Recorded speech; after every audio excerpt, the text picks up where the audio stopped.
In this game, we don't run from it. We don't avoid the conversation. Now is the time to make real the promises of democracy. There are struggles that have shaped our history. A history that has said, you can't play here with us. Victories may lead us to believe that we have overcome, that we don't need to talk about it, but we do. That's what we're gonna do, you heard it. In many ways, these courts, these fields, have been a way to discuss more than just wins and losses. There's a new home run champion of all time, and it's Henry Aaron. So here on King 5, in a special presentation of race and sports, we'll nod to our past and embrace a real discussion of our present, of our future.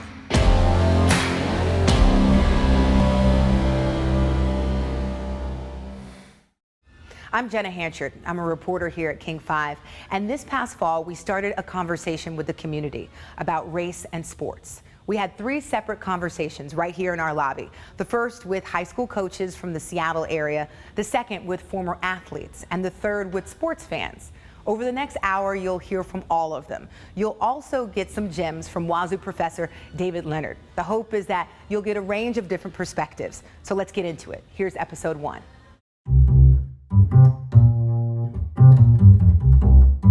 Thank you, Neil. Listen to me, non-chips. What kind of dip is that? And celery. You know, I don't eat everybody's food, just being honest. You know how you go to the cookout and you look and you be like, you know, that ain't mama's. I ain't doing that. I don't eat everybody's food. It's not personal. It's just I don't eat everybody's food. You gonna take a little bit? Serena, U.S. Open. They did her absolutely dirty. Men, you know, come at the refs pretty hard all the time, but you would never see them give that type of, like, take points away from a match. To have to go through that experience, but then be bigger than the experience, yep. Thank God for Serena. In my opinion, the best refs are the ones you don't see. Right. So Those are the best refs. Because, so you know, and you know, when that ref did that, he's trying to be the center of attention, not, I mean, really, a good official would have said, Ms. Williams, that's a warning, enough, let's play. Right. And just leave it at that. Well, I think sometimes when we talk about race and sports, we talk about it just in the lens of kind of a Kaepernick kneeling or just in the lens of a Serena, but we don't talk about it on this level. When I think about sports, like, and I think I coached at an inner city school. Cleveland is obviously predominantly African American, you know, mixed with a few Asian girls. And, you know, I reflect back on games that we played against, let's say, a Seattle Prep or a Holy Names, and you're looking at the foul count, and Cleveland has, you know, 15 fouls in the first quarter, and the other team has 3, and you stop to ask the referee, like, hey, you know, what are my girls doing? How do I make the adjustment? Your girls are the aggressor. So I remember the first time I heard that, I was thinking, like, dang, I got a whole bunch of inner city kids, some African American girls, and this is how you view my players, as aggressors. Like, this is a basketball game. How would you even use that term, aggressor? Like, I was so offended. Would you think you were able to use that as a life lesson for them? Oh, life lesson, motivation. Because, you know, the thing is like, I try to tell my players that the sport, this is just preparing you for life. Race matters. It matters in everything, and if we say it doesn't, you're either naive or you're ignorant. But I think it's a double negative when you're a man of color. You know, you don't have to be a black man, but you could be a minority, or, you know, you could be someone of, not saying prestige, but someone of status. They always try to bring you down, always. So when we won and we were successful, we were cheaters. That's how they tried to knock our success, by putting the cheat line with us. It's the perspective of how they try to minimize your success. If I was a white guy that had the same amount of success and had the same amount of accomplishments, I'd probably be mayor by now. What Jamie's saying is so spot on, because we have to have those conversations. But the problem is we have to have those conversations when we go to certain schools. You know, we have to have those conversations with our kids when they deal with law enforcement. The problem is we have to have those conversations. I have had officials, you know, I've had an official say to me before, like, you ain't buying us tonight. You know, so, you know, yeah, right. So it's the other side, right? Exactly. It's like, that's the side. It's the other side, you know. So it's like, it's, you know, so, and maybe that's just his way of saying, like, hey, I'm taking care of my people now, right? As I listen to Joey and Jamie talk, like, we deal with the same like, I mean, I'm on a field, you know, and our situation is the ref telling me that we got the spoiled, entitled kid that just needs to toughen up and play the game, right? You know, so it's and so there is another side to it. You know, you said you had some, you know, you have some black teens on your team and you have different ethnic groups. So how do you deal with the race conversation, being a Caucasian male, dealing with the state of our country? How do you go about having that conversation? Yeah, so I guess I would flip it on you right away and I'd say, like, what does that look like for the Caucasian boy that sits on your team? When we talk about the social injustices of what's going on in society, you don't see that Caucasian young male being killed. You know, you don't see them in the same situation. What does it feel like that boy to sit in that locker room as the minority? I mean, I guess, because I don't want to equate those as equal because they're not equal, and so I know that you were responding to that as if it was the other side, and those aren't equal, especially within society, right? And the path of that kid of color in the locker room is going to be very different than the path of the white kid, and so I guess to your point, in answering that question, what is that conversation that you are having with that kid of color? And are you aware of those societal differences? I think I do a great job in relating with all of our kids, regardless of race, right? But if I'm not intentional about putting somebody, partnering somebody with our kids on a day-to-day basis, that they can look at one another and identify with one another simply by their race in common, then I'm foolish in the way that we assemble our staff. I'm always trying to have intentional conversations with all the different kids on my team, so I get a chance to learn more about their culture, and that's why I think these conversations are so important to have, because you don't know what you don't know until you have a chance to talk and learn it. The education for me has been, you know, I've had such a hard time going like, well, where does racism, where does it exist? Because it's not present in my life, right? You know, and so it's been hard over the last couple of years because I don't, in my bubble, in my sphere that I operate in, there is no racism, right? But we're battling it all the time. I wanted to go back to something you said, Jamie, which was when you were saying that when you grew up, it was like, here's the hoop, here's the ball, that's it.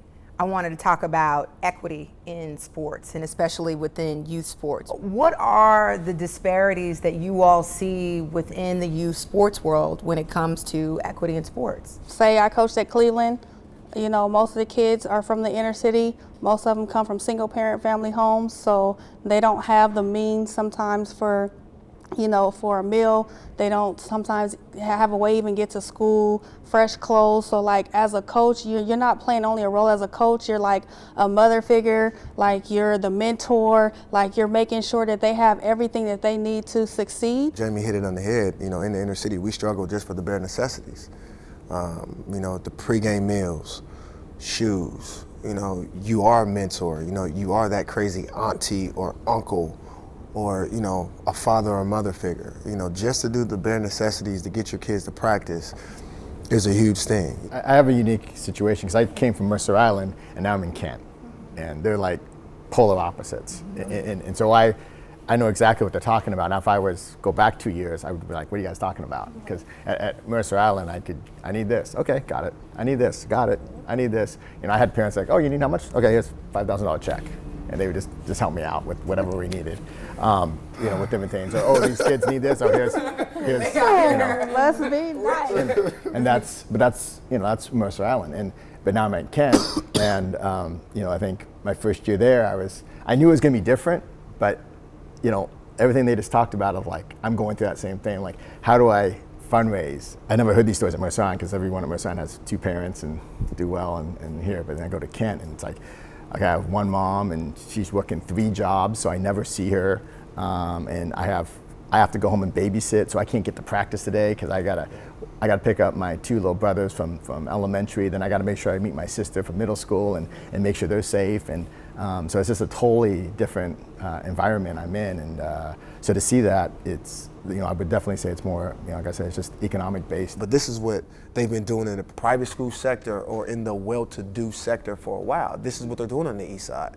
The sport's driven by money. How you go to 7-on-7s? It's $500 a pop. It's $250 a pop. If you don't have a budget, you can't do it. So if Coach Maul and Coach Ogata and everyone else are doing these 7-on-7s and these lineman camps and these clinics, and I don't have the budget for it now, I'm behind. Now my kids don't have the same opportunity to get better. So why is it that economics are driving the program's success? If you just look at it and you look at the schools on the east side, a lot of them are successful. It's not that they have better coaching or they have better stuff, but they just have more access. Like Coach was saying about the disparities between the schools, that is a big, when a kid's able to get private coaching, that, it makes a huge difference. And they're able to get, nicer uniforms, nicer things, and all this other, little perks, and like the meals before games and all those things. I mean, that makes a huge, huge difference in terms of how kids can perform. And, like most of the time we had a nutritionist that would come in and work with the kids on, on with each kid to make sure they were eating, and that, that doesn't happen at, where I'm at now. I can't, but those are just kind of the differences, is where money could help a lot. I would love to be able to switch roles with a private school coach, just for 1 year. I would love it, is because if they could just experience what we go through, from fundraising, from how you have to network, from doing the bare necessities to not having a sports budget, figuring out how you're going to go to Jervis camp, how you're going to raise that $12,000. And the reality is, like, I'd love to wear his shoes for a month or a season as well, right? Because there's, there are, and I think, well, I think what's real is there's times where I could look at his sidelines and go, man, there's some kids over there, right? And there's times where he could look at our sidelines and say, there's other things over there, right? And so the reality is, we're all battling something.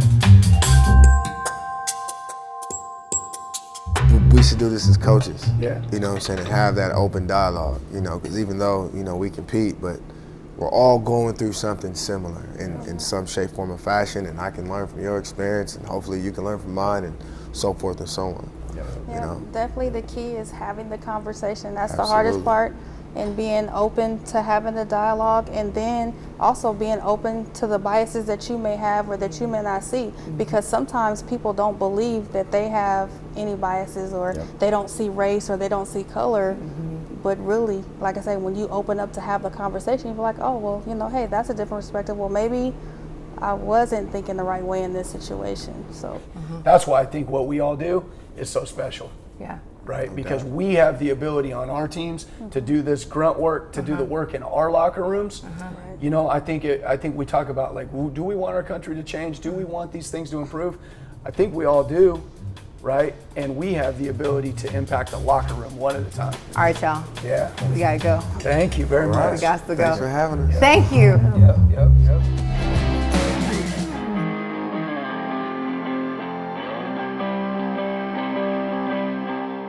If we look at our high schools and we look at what sports are available at our high schools, that reflects political decisions. That reflects the ongoing histories of housing discrimination. That reflects which school districts are being funded. And those decisions have consequences that we need to have critical conversations about race, so that we can have conversations about inequality and develop programs that rectify these inequities inside and outside of sport. Coming up after the break, we'll be sitting down with former athletes. We're talking about the pressures to just shut up and play. And I've had people tell me, oh, what do you know about that? Like, your dad played in the NBA. I'm like, okay, my dad played in the NBA. I'm sitting in the living room with my mother that went to jail at 13 years old for my rights. And because he had a little measly NBA contract, I'm not a part of the generations of struggle that my family has been through.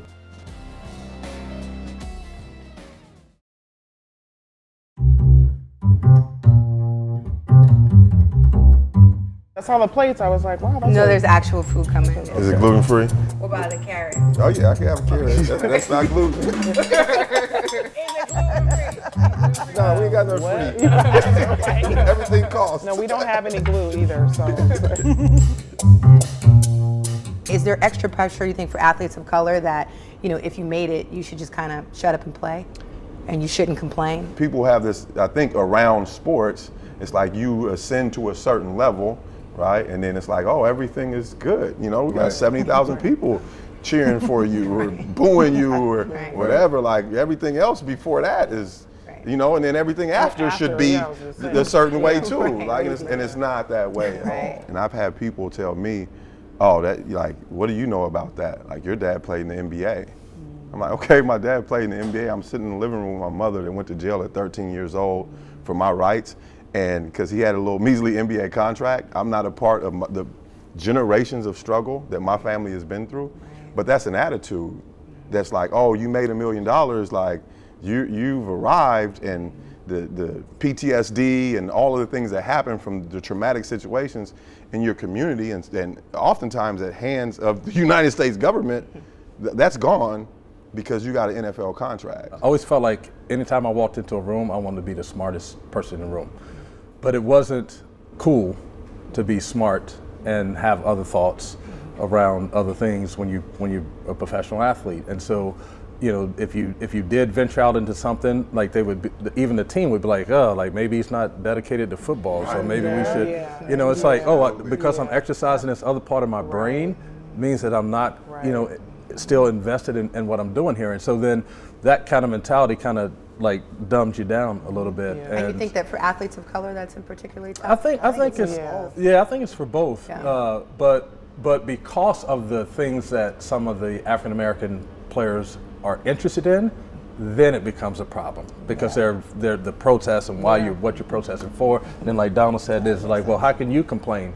Like, you've made all this money. It's like, well, then what am I supposed to do? To just stop caring about everyone else or not think about the feelings? You know, isn't it both though, right? Because there's pressure on one side. You have people. I mean, everybody hears that, like, just be quiet and play, right? I mean, you hear that a lot in society. But then there's also pressure, like, hey, you have a platform, right? So you need to, you know, stand up for issues and things like that. So so you get guys to that level, and you've got kind of a group of people telling you, hey, we don't want to hear it, and you have another group of people who are really expecting you to kind of lead, and so you're in that zone. That's, you know, that's got to be tough to deal with.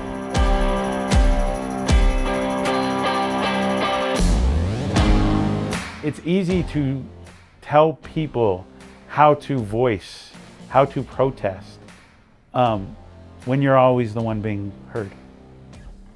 It's easy to be like, this isn't the appropriate place when you're being heard, no matter the place. When athletes are told, well, you only matter when you're scoring touchdowns, what sort of message does that send? It sends a message in terms of who's valued and where black men and women are valued. And if it's only on the field and only when performing and only when succeeding and only when winning, well, is that true value? You know, I played in the 90s and, you know, at University of Washington. I won't say it wasn't post-racial. I mean, certainly there were white women on the team, black women on the team, Asian women on the team, but, you know, we didn't really have any racial undertones that at least I felt. At Wazoo, may not have been the same thing. I mean, you're in a small town atmosphere, and I know for me coming out of South Dakota to Colorado, I hadn't experienced much culture, much race. So for me, there was a little bit of ignorance and learning. There was a huge learning curve. I had to learn, and I know that my teammates that were black definitely learned a lot about me, just from the conversations we had, the arguments we had. Pertaining to race. I would say my history with it is a little different. I don't know how old you guys are, but I'm younger than you. Yeah. I judged this dude's high school dunk contest. But you know, I grew up in North Carolina, up in the mountains, and our school was the only, if you want to call it, city school in the area. So we had probably about 30% of our school was African American or people of color. I've gone into stadiums, you know, as a basketball player, and we go in the locker room and they have dudes hanging from nooses, or like, you know, we beat them and there's a sign in the thing that says go home, you know, and so then you have to get on the bus. You're on the bus, like ducking down, they're throwing stuff at the bus, you know, all that kind of stuff. And so my perception of it is just a little bit different because I tend to see the race in all of it. But it is just a reflection of what society, you can't have one without the other. You know, I don't want to, you know, make light and or have anyone think that I don't think there's racial tensions amongst college teams. I think that maybe I should have said, if you're willing to do the work. Maybe my team during my, you know, time, my 4 years, the women that I played with that came before me and came right after, we were all willing to do the work regardless because of that common thread. So we're willing to take that common thread and really weave it into a rich, you know, relationship. If you're not willing to do the work, you will have that experience where you're just lining up and you're just standing next to or practicing with, and then you go on into your other life outside of that locker room. But I feel like hopefully people are really willing to do the work. I mean, what because did that look like, I guess, in your experience for the people that were willing to do the work? How did you all break down those barriers of bias and racism? I mean, I think, you know, I can remember there was a teammate of mine who we are good friends now. Our kids play against each other. She is not a person of color, and she, you know, said something that was offensive. It just came out of her mouth one day. We were stretching in practice, and she just said it. What'd she say? Well, I won't say because then she'll know, and then, you know, everybody will know. But she gonna know. You know, she already know. She, you know, she made a comment about the odor that would come from just the black girls on the team. And we were stretching, and boy, I mean, it was like the scratch the record, and everybody was saying, and I was like, wait, what? Wait, what'd you say? You know, and at that moment, there were, you know, women of color who were clearly offended. I was one of them. There were, you know, white women who were offended, like, hey, what are you doing? What are you talking about? And we could have, at that moment, just said, hey, we're good. You know, it took us to both say, I'm not going to cut you out. I'm not going to shut off and just say that's what I think, and we're not going to ostracize her, because really the numbers don't, for a basketball team, the numbers don't support that. Right. You know, you're really only as strong as the weakest link on your team. We all have done and said dumb stuff. Ooh. Yes. But when you do and say dumb stuff in an intimate environment, you can work beyond that. You sure can. Right? Now you do something dumb, somebody catches it on camera, and you will never live it down. Yeah, it's over. And but it's how we grow. You know what I mean? Like, it's how we grow. If she was in the locker room and she said something like that, and the teammate was filming it, and they posted it, she would have had to move out to UW. Right. Out the city. Right. You know what I mean? And it's like that's unfortunate for our kids. Yeah. You know, it's an unfortunate part because you like, I've done dumb stuff. Well, and I've had the buffer. opportunity to grow. There's no buffer, right? You had to call, you had to pick up the phone. It took 3 hours at least for it to get outside of, you know, now, yeah, it's viral. It creates a situation where you have a reason to give somebody the benefit of the doubt.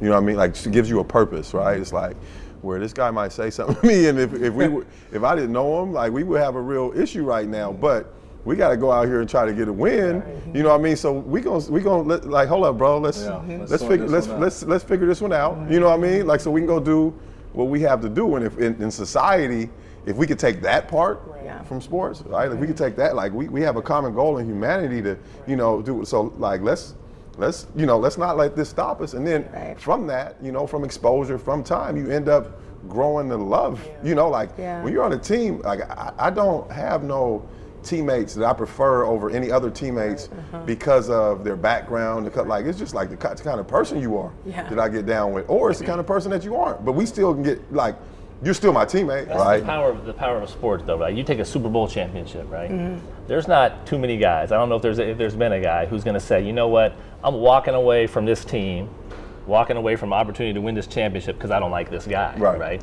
That goal is supersedes your bias. Right. Yeah. So you're forced to stay in that situation and work through some of that. Right. And whatever the goal may be, it may be a state championship, it may be just different things.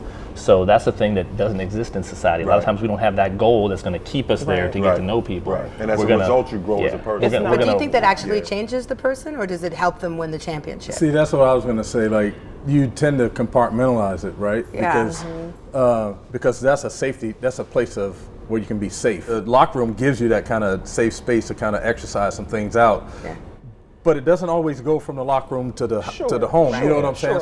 So you can have one way that you're operating in the locker room, and then it's a total code switch when you get out. When I walk into a football locker room, like, usually it's separated by position, but it's also separated by race too. You can see the line right down the middle, white, black, and then everyone's just kind of doing a thing. When it's time to play, we come together and we have this one thing that we're fighting for. But I've had to play beside dudes that have told me, like, I don't want my sister to date a black guy, stuff like that. But I have to play right beside this dude. So you get this kind of false sense of acceptance and understanding and security. But like, do they really know what makes you cry? Do they know what color you like? Can you even cry? Yeah, exactly. Can you even cry? Like, can you even talk about the trauma? Right. You know what I'm saying? Can they even understand the trauma and how that impacts you and how it makes you who you are? Like, do they really know that? Or do they just know me good enough or well enough to be like, hey, let's go do this. And we'll whatever's between us, don't. Yeah, exactly. Absolutely. If sport is going to impact a person in a way that it totally changes them, then they have to also do a lot of work around their perceptions of things outside of sports. Sure. Right. I mean, I guess to your point, it kind of takes work, right? I mean, you were saying you had to put in work to kind of shed some of your biases and build it. What was that like for you? I have a grandfather from the South, so he had his biases. I have my family in South Dakota, they have their biases, and that's what built me. But I knew a lot of their perspective wasn't right. And so I had to learn and build my own. Yeah. And with sports, I had so many people surrounding me that were different and that were confident in who they were, and because of their sport and because of what their upbringing was. Yeah. And so it was able to teach me to learn to respect that. I did want to talk about just some of the disparities, the gender disparities within sports. And I know, especially for women's basketball, y'all aren't paid the same amount. I see your face. Can we talk about some of those? What does some of those look like? When you look at the revenue from the NBA and you think, okay, as a woman, you're looking for equality.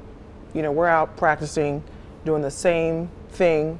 We're out practicing, working hard, lifting weights, doing the same thing that the men are doing. You're gonna say more. More. Right. Exactly. The girls actually work harder than my boys for Because sure. they're going overseas to play in the 12 months off-season a year. and coming back. Yeah, I mean, I played for 3 months, and then in order to keep yourself in shape, you go overseas, and you want to make more money. Here, I was making the league minimum, which was $26,632 or something like that. And I'm 45 years old, so this was 20 years ago, almost 20 years ago.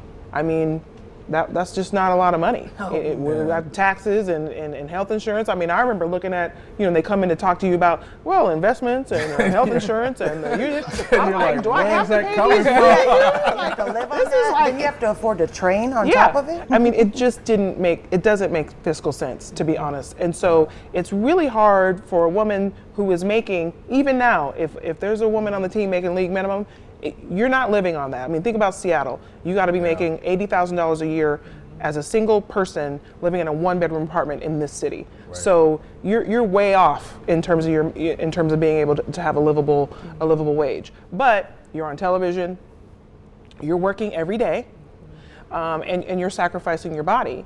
And so when you think about the equality and the profit sharing, it's like, you can't really, guys, men, you can't. There's not enough profits to go around to trickle some, down to the women's leagues. I mean, there's just so many concessions that as women, we're already giving, that the salary piece, not to have caught up to, Breonna Stewart was the MVP of the WNBA and I think she got paid less than $100,000 or just over. There was an article in the paper about how little she was paid, and this woman is as good a basketball player as I've ever seen. Yeah. Ever. My son, we had this conversation. He's like, well, there's just like no demand for it. I'm like, that's because they don't try to drive the demand. That's right. I'm like, I said, if you look at sports TV right now, everyone has to have two dudes that argue, right? And it's just like Stephen A. Smith and somebody else, or Shannon Sharp, and it's like they drove the demand for that. Because no one really wants to like wake up every morning and hear people arguing all the time. But they kept putting it in front of you. They kept putting it in front of you in a way that where you thought like, well, that's sports TV now. Right. So if your sports channel doesn't have some two dudes that are arguing, then you're going to have bad ratings. So if you can create a market for that nonsense, you can certainly create a market for some of the best basketball players in the world that play, great basketball and run plays, and have skills and work hard and play defense. And it's like, and so that's where run plays like that. It's like this right here. It's just like let's see if I can. Actually, see screens set back door, the play forming, and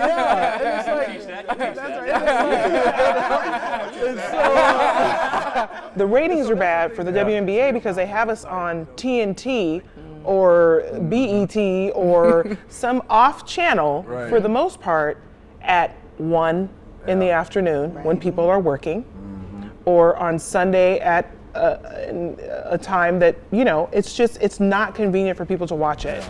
And this year, for instance, the women's playoffs, the WNBA playoffs, was some of the best basketball I have literally ever watched. Couple that with the exciting finish for the women's Final Four. I mean, just some of the best women's basketball I literally have ever seen. So you just seen Sue went rolling on. So I was like, yo, what's going on? But it was. They hit Sue in the nose. Sue got up. She was. I was like, it was organic. It was classic. It was everything that basketball, women or men, are supposed to be. I mean, Sue and Diana Taurasi they're just hitting threes and scoring and hitting off. I mean, it was just some of the most exciting basketball I have ever seen. You wouldn't have known that if you weren't a basketball player or have followed women's basketball. You wouldn't have known it. They just didn't cover it, and even locally, it wasn't really covered very well at all. When they were playing. And it was the place to be. I remember, during the finals, everybody was like, I'm going to the game. You going to the game? Can you get tickets to the game? I mean, it was super exciting. But to your point, the media is just not publicizing it, and they're not pushing it the way they're pushing Worldwide Series of Poker. And maybe it's a brain sport. I mean, I'm just trying to figure out like. All right, we're going to wrap up. Any final thoughts you guys have? Nah. About race, sports, gender? For me, it's cool to be here, to be in this conversation. Thank you for inviting me. I didn't know I would see friends when I got here. I didn't know who was on the roster. It's really cool that, we've talked about getting together and talking about things for a while. So thanks for bringing us together. Thanks for doing this for the community. I think it's still a work in progress, and hopefully the next generation of athletes coming, behind us are thinking that the work is worth being done. It's important for the work to be done. And this is something that I've been wanting to do for a long time, is to have these types of conversations, sports, race, culture, gender, the whole thing. And so I really appreciate being invited and being a part of it. Y'all want a little more food? You got 3 kids. Yeah, we just did one. Coming up, we're breaking down some of the most memorable moments on the field. Stay with us on Race and Sports. This is an emotional game, probably the most emotional game that is played. I'm not ever coming back here, so I don't have to respect you on my way out. This is the last gesture. You know what I'm saying?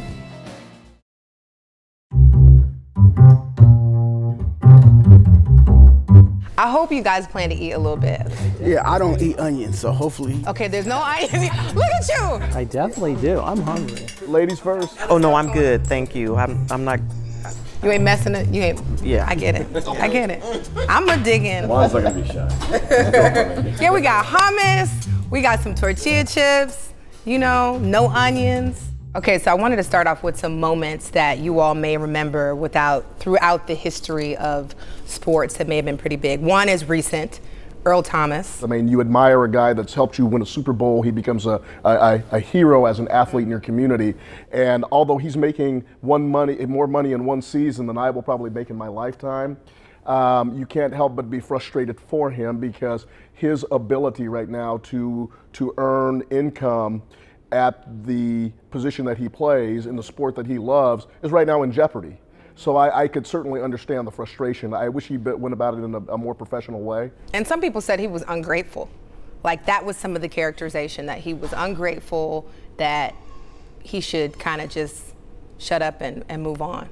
To me, it's this amazing gesture, not unlike, say, Kaepernick taking a knee or Marshawn Lynch standing for the Mexican national anthem.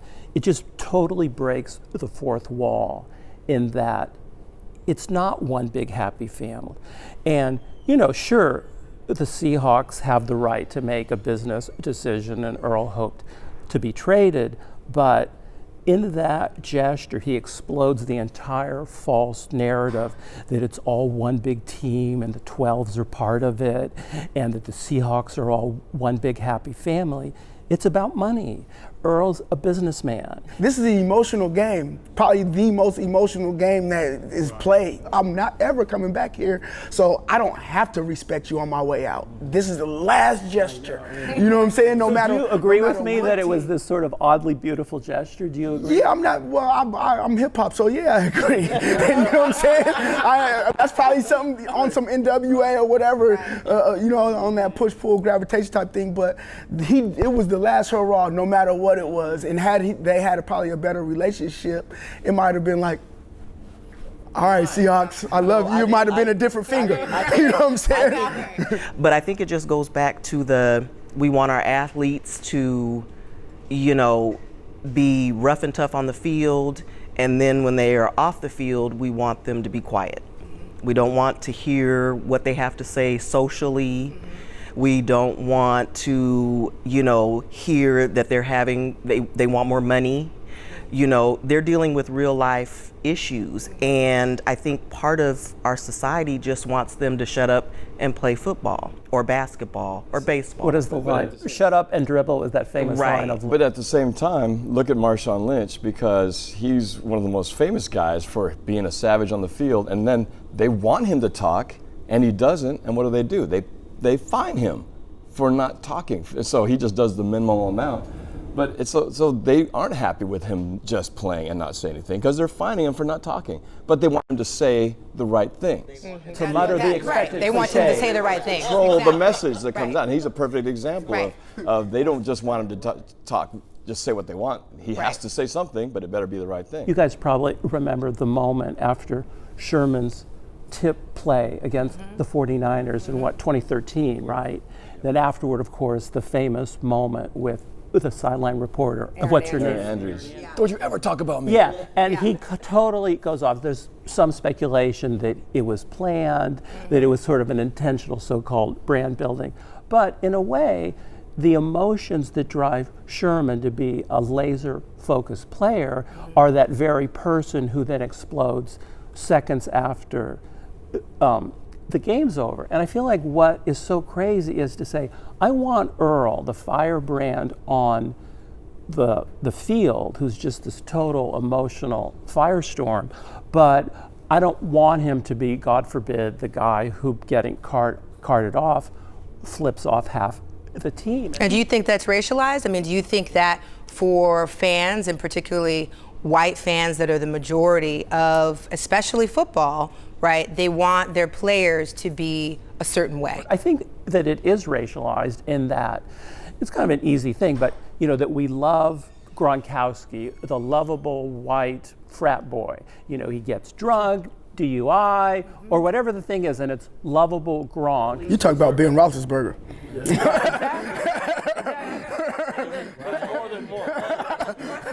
Yeah, and that somehow, I mean, I don't think it's across the board. It's not always racialized, but I think that when, the easy term, of course, is that a player acts that way. He's called a quote thug. A white guy plays that, and he's a kind of warrior or a lovable frat boy. Again, I think we become aware of this. I think it's not as bad as it was, say, 20 years ago.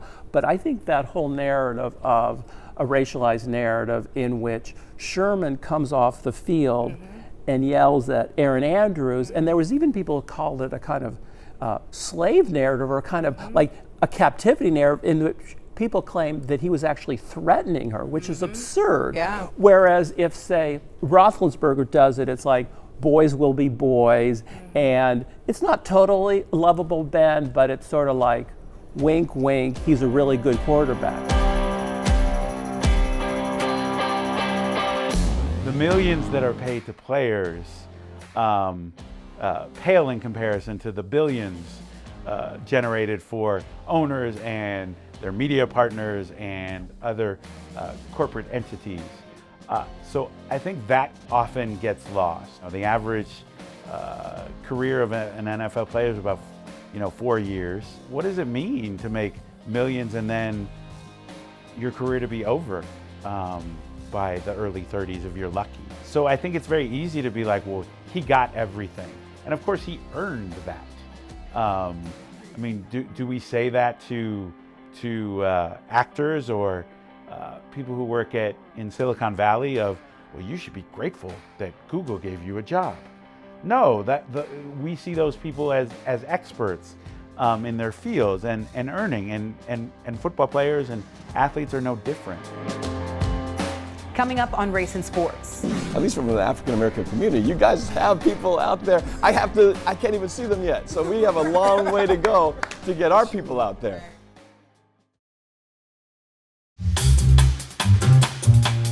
Let me ask y'all about another incident, and let's bring it back to this one. The Palace Brawl, Ron Artest. You remember that one? What did you like? Malice in the Palace. Malice in the Palace. Yeah. To the crowd. Went onto the crowd and. Well, at the end of the day, I'm gonna keep it for real with you. There's only so much you can really accept, because if he doesn't go into the crowd, do you know how many other people in the streets is gonna look at him and think they can just run up on him and throw a Coke at him and he can't do nothing because he's this stature? You know what I'm saying? And they were saying racial slurs at him. So I guess he had to let it be known. I'm beyond me being a basketball player. I'm a human. You know what I'm saying? I'm a person, and you can't disrespect me in this regard, no matter what stature that I have. I think fans think that players belong to them, and that they can do and say. That's big. That was big. I feel like if you're cursing at a player and you're in the stands, if you're throwing stuff at players, you need to go. If you're a season ticket holder, you need to lose your tickets. I mean, it's so disrespectful, but it's that entitlement attitude, like, you play for us. I think some fans think that you play for us, we should be able to say and do what we want to do. When I saw it, and I remember very vividly, the first thought that went through my mind was, I'm just surprised it doesn't happen more often.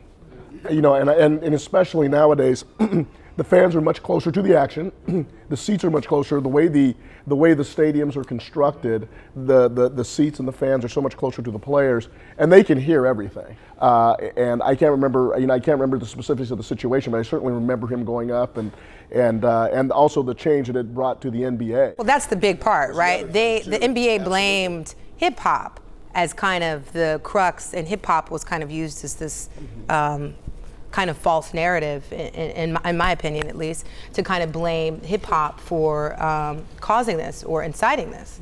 And they changed, they implemented a dress code, they implemented NBA cares. That was David Stern, and David mentioned Michael Jordan in regards to protecting his brand, basically informing the media how he wanted to be shot and put on camera.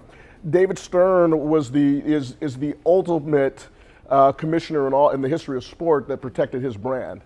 And when he saw that, he realized that he had a problem, and he said, I am going to fix it.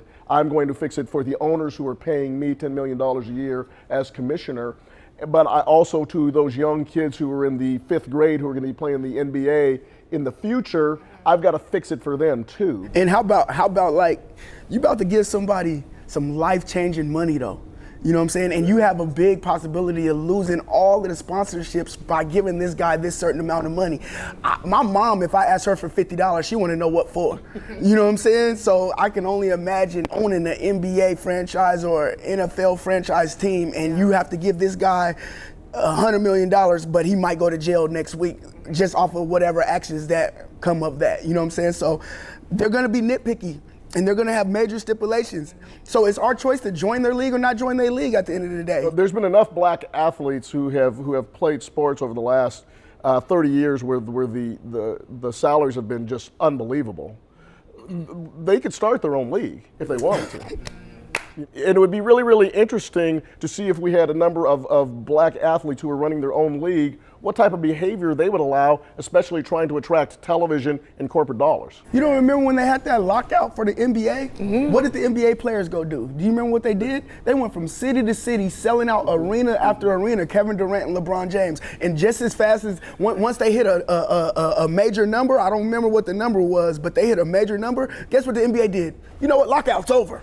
Let's get these guys back over here because they don't need us to sell out these stadiums. So you got to think, we have enough power. You just can't be afraid to take that step. Well, we're forgetting history too. I mean, when black Americans weren't allowed to play Major League Baseball, we owned our own league. If it were to start now and it could be owned by people of color, and they'd have to run the businesses, and they'd have to go out and get the sponsorships, and they'd have to go out and get the television contracts. But like I said, it would be really interesting to see if we were owning it.